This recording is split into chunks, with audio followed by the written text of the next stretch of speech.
جن کے ہم سفر ہوتے ہیں وہی صاحب نظر ہوتے ہیں، جن کو بخشا خدا نے حسن ضیا دنیا میں مرکز نظر ہوتے ہیں۔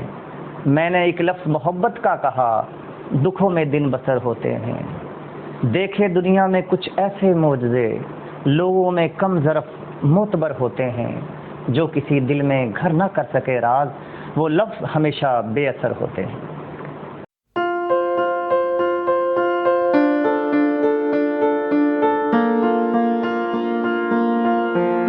السلام علیکم ناظرین، روشن پاکستان کے چینل سے میں ہوں شفیق شجاعت۔ ناظرین، ہماری کوشش ہوتی ہے کہ ہم ایسے ہیرے تلاش کریں جنہوں نے واقعی اپنی زندگی میں کچھ کیا ہے۔ شاعری کی دنیا میں ایک بڑا نام لیکن خاموش۔ اگر آپ نے ڈرامہ لکھا تو شاندار، اگر کوئی افسانہ لکھا تو بہترین۔ اس کے علاوہ آپ میں بے شمار خوبیاں ہیں۔ آپ ایک کہانی نویس بھی ہیں، شاعر بھی ہیں، افسانہ نویس بھی ہیں۔ اس کے علاوہ آپ ایجوکیشن ڈپارٹمنٹ سے تعلق رکھتے ہیں۔ ہمارے ساتھ موجود ہیں محترم جمیل احمد صاحب۔ جمیل احمد صاحب سے ہم گفتگو کریں گے۔ ان کی گفتگو یقیناً ہمارے ناظرین کو اچھی لگے گی۔ بے شمار خوبیوں کے مالک ہیں اور خاموش زندگی بسر کر رہے ہیں۔ ایسے جو ہیرے ہیں یقیناً انہیں منظر عام پہ آنا چاہیے۔ اور ویسے تو حجرہ شاہ مقیم میں یا اس کے گرد و نواح میں کوئی شعر و شاعری کی کوئی بھی تقریب ہوتی ہے، ان کے بغیر ادھوری سمجھی جاتی ہے۔ تو آج ہم ان سے گفتگو کریں گے۔ ان کی کتابیں بھی منظر عام پہ آ چکی ہیں اور اس کے علاوہ بولتے بہت اچھا ہیں۔ تو آج یقیناً ہمارے ناظرین کی گفتگو سن کے لطف اندوز ہوں گے۔ السلام علیکم سر۔ جی وعلیکم السلام۔ جمیل صاحب، بے حد خوشی ہوئی آپ سے مل کے۔ جس طرح کا ہم نے سنا تھا اس سے بڑھ کے آپ کو پایا۔ شکریہ۔ اچھا سر، یہ فرمائیے کہ شعر و شاعری میں ہم نے دیکھا ہے کہ آپ کی کتابیں بھی منظر عام پہ آ چکی ہیں اور آپ کی جو پہلی کتاب یہ دیوار کب گری کافی سیل ہو چکی ہے۔ تو اس کے بعد آپ نے دوسری، تیسری، چوتھی کتابیں آپ کی آ چکی ہیں۔ تو یہ شعر و شاعری کی طرف آپ کا رجحان کب سے پیدا ہوا، کب شروع کیا آپ نے شعر و شاعری کو، اور یہ اس طرف آنے کا کوئی مقصد؟ بس میں نے علامہ اقبال رحمۃ اللہ علیہ کو پڑھا، اس کو دیکھا۔ اس کے علاوہ محسن بھوپالی صاحب جن سے میں بہت زیادہ متاثر ہوا، خاص کر اردو نظم میں، تو ان کو پڑھ کے میں نے 11ویں کلاس 1999 میں پہلی دفعہ میں نے غزل لکھی تھی، جو کہ کالج کے اسٹیج پہ دیپال پور ڈگری کالج ہے اس میں پڑھی بھی تھی۔ اس کے بعد میں نے اور لکھنا شروع کر دیا۔ آہستہ آہستہ کہ ترقی ہوتی گئی اور جو شاعری میں جو الفاظ ہوتے ہیں جن کا وزن ضروری ہوتا ہے وہ آہستہ آہستہ آتا گیا۔ اسی روشنائی میں نے پھر ایک پہلی کتاب لکھی، یہ دیوار کب گری کے حوالے سے میں نے لکھی۔ اس کے علاوہ پھر میں نے دوسری کتاب لکھی، دوسرا دروازہ کھلا رکھنا۔ اس کے اوپر بہت ٹائٹل پر میں نے شعر بھی لکھا تھا کہ کچھ ہار پورے ڈالو گلدستے بنا رکھو، شاید کہ وہ آ جائے دروازہ کھلا رکھو۔ اس کے بعد میں نے پھر تیسری کتاب لکھی، سارے خواب ادھورے۔ یہ محسن بھوپالی سے میں نے متاثر ہو کے لکھی، جس کی کتاب بہت ہی 1949 میں سخنور کے نام سے جو شائع ہوئی تھی، اس سے میں نے متاثر ہو کے لکھی۔ پھر میں نے چوتھی کتاب جس کا جو لکھی وہ ہے جو بات کہہ نہ سکا۔ اس میں بہت خوبصورت ایک اشعار ہے، میں نے ٹائٹل کے اوپر لکھا ہوا ہے کہ دفناؤں کی زمین پہ اپنی آنکھیں، درد کے سیلاب آنکھوں میں کتنے ہیں، اس نے ڈالی ہے رسم نئی محبت کی راز، ایک نظر پہ ان کے مہرباں کتنے ہیں۔ تو یہ میں نے 4-5 کتابیں لکھنے کے بعد تھوڑا سا میں نے رجحان شاعری سے ہٹ کے بھی کیا۔ اس میں ایک کتاب میں نے رموز حکمت کے نام سے، اور اس کے علاوہ افسانے اس پار کے حوالے سے، بچوں کے لیے میں نے صدا، لوری، پاسبان ملت اور بے شمار ایسی کتب ہیں۔ اس کے ساتھ ساتھ میں نے کالم نگاری بھی کی اور شاعری بھی ساتھ ساتھ کی۔ جمیل صاحب، یہ آپ کی جو بک ہے اس پہ آپ کا تخلص بھی لکھا ہوا ہے، راز۔ جی جی، یہ راز ہی کیوں؟ کچھ ایسی جی، آپ نے جب راز کا انتخاب کیا تو کیا ذہن میں تھا؟ اصل میں ایسا تھا کہ میں چاہتا تھا کچھ باتیں راز ہی ہونی چاہیے۔ جیسے کہ آج کل لوگ ہیں وہ بے شمار ایسی باتیں جو کرنا نہیں چاہتے، جن کی وجہ سے لوگوں کے دل ٹوٹتے ہیں، گھر ٹوٹ جاتے ہیں۔ میں چاہتا ہوں ان کو چھپا کر، اگر ان کی اس کے علاوہ کوئی محبت نما کوئی چیز آگے آ جائے تو حرج نہیں ہوتا۔ اسی وجہ سے میں نے راز تخلص رکھا۔ تو کچھ باتیں ایسی ہیں جو میں نے شاعری میں کی ہیں، وہ اسی میں نظر آئیں گی، ویسے میں نہیں بتا سکتا۔ اچھا جمیل صاحب، آپ نے راز تخلص تو رکھ لیا، اچھے رازداں بھی ہیں؟ جی، آپ پہ بھروسہ کیا جا سکتا ہے؟ انشاءاللہ تعالیٰ۔ اچھا جمیل صاحب، یہ فرمائیے کہ کہا جاتا ہے کہ جو شعر و شاعری ہے یہ عشق کے بغیر، محبت کے بغیر ادھوری ہے۔ محبت کے بغیر شعر و شاعری ممکن نہیں ہے جب تک بندے کو چوٹ نہ لگے۔ تو آیا یہ 1999 میں آپ کو کوئی محبت کی چوٹ لگی تھی تو پھر آپ اس جانب آئے؟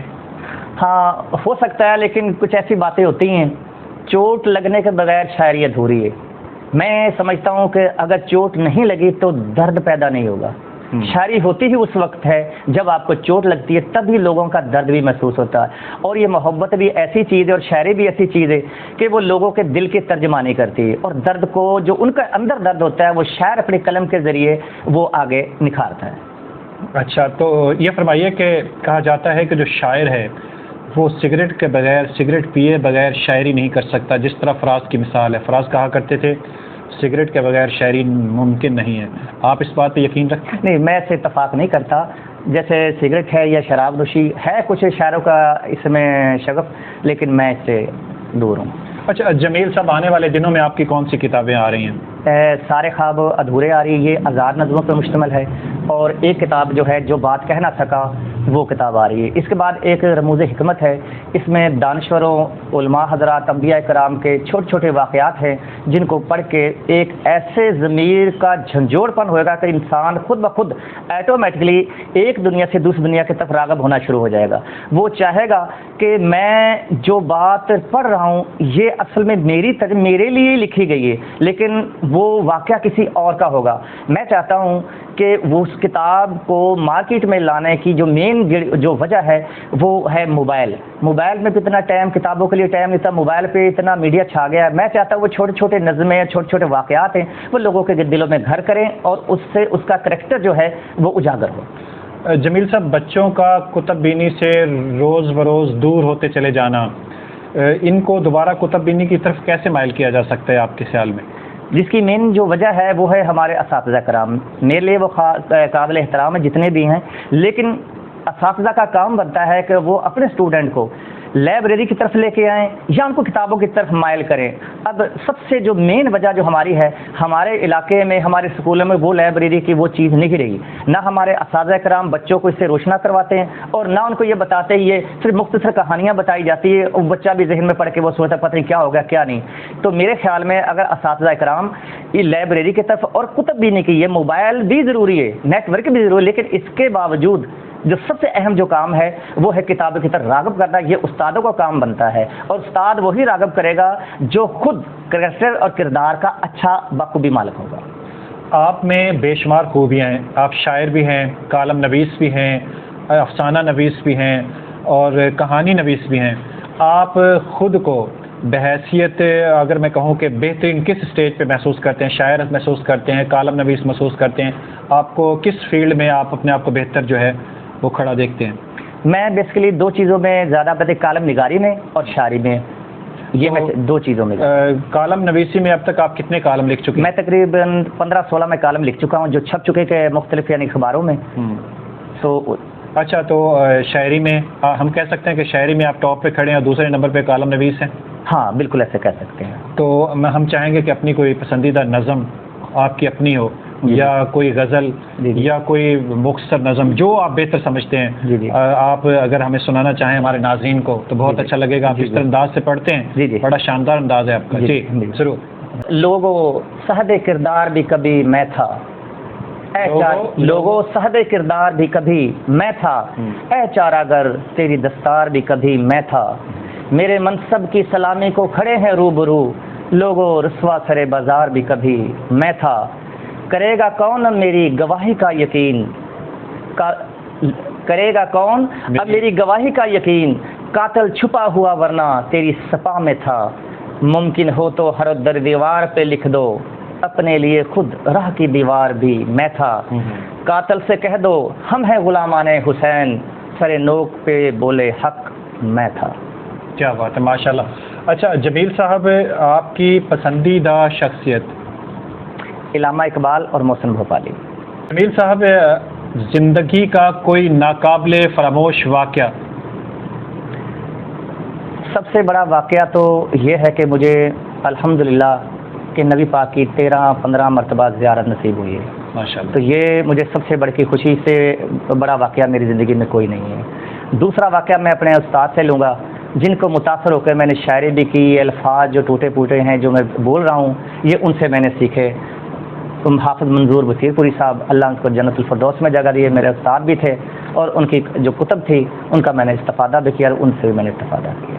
اچھا، تو جمیل صاحب وہ آپ ظاہر نبی محترم صلی اللہ علیہ وسلم کو 13-15 دفعہ دیکھ چکے خواب میں، تو ظاہر کو خاص عمل تو کرتے ہوں گے؟ بس دو چیزیں ہیں، ایک تو میں باوضو رہتا ہوں اور دوسری بات ہے کہ میں درود شریف جو ہے اس کا ورد کرتا رہتا ہوں۔ اچھا، منظور صاحب کے ساتھ آپ کا کیا واقعہ پیش آیا تھا وہ ذرا بتا دیجیے۔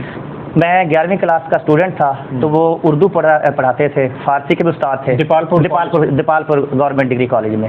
تو میں 14ویں کی جو کلاس تھی اس میں جا کے بیٹھ جایا کرتا تھا، تو ایک دن انہوں نے مجھے اٹھوا لیا، تو کہنا بھی آپ اس کلاس کے اسٹوڈنٹ نہیں ہیں، تو آپ ڈیلی یہاں پہ آ جاتے ہیں۔ تو میں نے ان سے کہا کہ سر مجھے آپ کے جو تلفظ ہے یہ بہت اچھے لگتے ہیں، تو انہوں نے یعنی بولنے کا جو انداز بڑا شاندار تھا، اور میرا دل کرتا ہے کہ جیسا آپ بولتے ہیں میں بھی ایسا ہی بولوں، تو یہ تھی وجہ۔ اچھا، اس کے علاوہ اب آپ کے مستقبل کے کیا پلان ہیں؟ ابھی آپ ظاہر 50 سال کے ہیں، زندگی ابھی کچھ پڑی ہے، اللہ تعالیٰ آپ کو مزید طویل عمر دے، آپ صحت مند رہیں، تو مستقبل کے کیا ارادے ہیں؟ دو تین چیزیں ہیں، ایک معاشرتی طور پہ میں چاہتا ہوں کہ ایسا کام کروں جو اللہ کو پسند آئے اور ایسا اس کا نام بھی روشن ہو، جو میرے ملک کا بھی اور میرا بھی دوسرا۔ اور تیسری جو بات ہے وہ دینی لحاظ سے میں نوجوانوں میں خاص کر وہ چیز اجاگر جیسے علامہ اقبال کے اشعار تھے وہی ان میں پیدا کرنا چاہتا ہوں کہ ان کو جو دل کی ترجمانی ہو، جو ہم غلط روش پہ چل چکے ہیں وہ اس سے ہٹ کے کسی اور طرف نہ جائیں بلکہ وہ دین کی طرف مائل ہوں اور کتب کی طرف مائل ہوں۔ جمیل صاحب، آپ نے پورا پاکستان گھوما، پاکستان کے سارے صوبے آپ نے گھومے، کون سا صوبہ زیادہ خوبصورت ہے؟ سب سے جو میں نے خوبصورتی کے لحاظ سے دیکھا جس میں چاروں رنگ ہیں، اور میں تو کہتا ہوں 5واں رنگ بھی ہے، وہ ہے پیار کا، وہ پنجاب ہی ہے۔ کیا بات ہے۔ اچھا جمیل صاحب، آپ مہمان نواز بہت زیادہ ہیں، ہر ایک کے ساتھ میں نے سنا ہے کہ آپ یوں ہی مہمان نوازی سے پیش آتے ہیں، آپ نے بہت زبردست ہماری جو ہے وہ سیوا کی، محبت سے پیش آئے، تو یہ مہمان نوازی کا ہنر آپ نے کہاں سے سیکھا؟ میرے والد سے۔ میرے والد صاحب بہت زیادہ خدمت کیا کرتے تھے، اتنا ہے کہ وہ حکیم تھے، طبیہ کالج دہلی کے پڑھے ہوئے تھے، جو مریض حضرات آتے تھے تو ہم سے کہتے تھے کہ یہ آپ کے ریلیٹیو ہیں، مریض نہیں ہیں، تو ان کی خدمات ایسے کرتے تھے جیسے کہ مہمان کی، وہی ہمارے دوسرے چال چل میں چلتی ہوئی ہم سب بھائیوں میں رائج ہوگی، مجھ میں بھی ہے اور میرے دوسرے بھائیوں میں۔ جمیل صاحب کتنے بھائی ہیں آپ؟ ہم 7 بھائی ہیں الحمدللہ۔ تو جو باپ کی جو جھلک ہے وہ 7 بھائیوں میں سے کس بھائی میں زیادہ نظر آتی ہے؟ ہم 2 بھائی ہیں، ایک مجھ سے بڑا خلیل صاحب ہیں، حکیم ہے وہ، اس میں اور مجھ میں، جو میں نہیں کہتا بلکہ میرے اساتذہ اور میرے بڑے جو دوست احباب وہ کہتے ہیں۔ یعنی اپنے آپ کے والد کی جو جھلک ہے ان دونوں بھائیوں میں زیادہ نظر آتی ہے۔ ویسے تو یقیناً آپ سارے بھائی جو ہیں وہ محبتیں تقسیم کرنے والے ہیں، پیار بانٹنے والے ہیں، لیکن اگر کسی نے آپ کے والد محترم کی جھلک دیکھنی ہو تو ان دونوں سے ملتے ہیں۔ بالکل بالکل ایسی بات۔ اچھا جمیل صاحب، ہاں آپ نے ہمارا چینل روشن پاکستان تو دیکھا ہوگا، اس کے بارے میں کیا کہیں گے؟ یہ چینل جب میں نے فرسٹ ٹائم دیکھا تو مجھے اتنی خوشی بھی، کوئی بندہ تو ہے جو وہ کاوش کر رہا ہے جو میرے دل کی بھی ہونی چاہیے، یہ اصل میں ترجمانی میرے دل کی ہو رہی ہے۔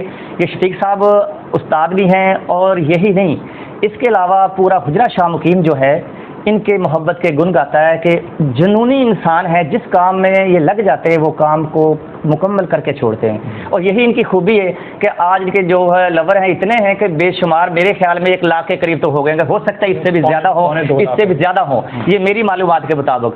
تو ان کی محبت اور جو لگن ہے نا وہ ایسی نہیں جو پیچھے ہٹنے والی، وہ میرے خیال میں تو مجھے تو ایسا لگتا ہے یہ قائد اعظم کی ہی جھلک نظر آتی ہے، جیسے انہوں نے پاکستان کا مشن کیا اور پاکستان بنا دیا، تو شفیق صاحب نے وہ چیز نظر آتی ہے کہ وہ اپنے کام میں محبت اور لگن سے کرتے ہیں۔ اچھا، اس علاقے میں آپ چاہتے ہوں گے کہ کوئی ایسی تنظیم بنے، کوئی ایسے دوست اکٹھے ہوں، ویسے تو انجمن ارباب ذوق ہے، اس کی کارکردگی سے آپ مطمئن ہیں کسی حد تک؟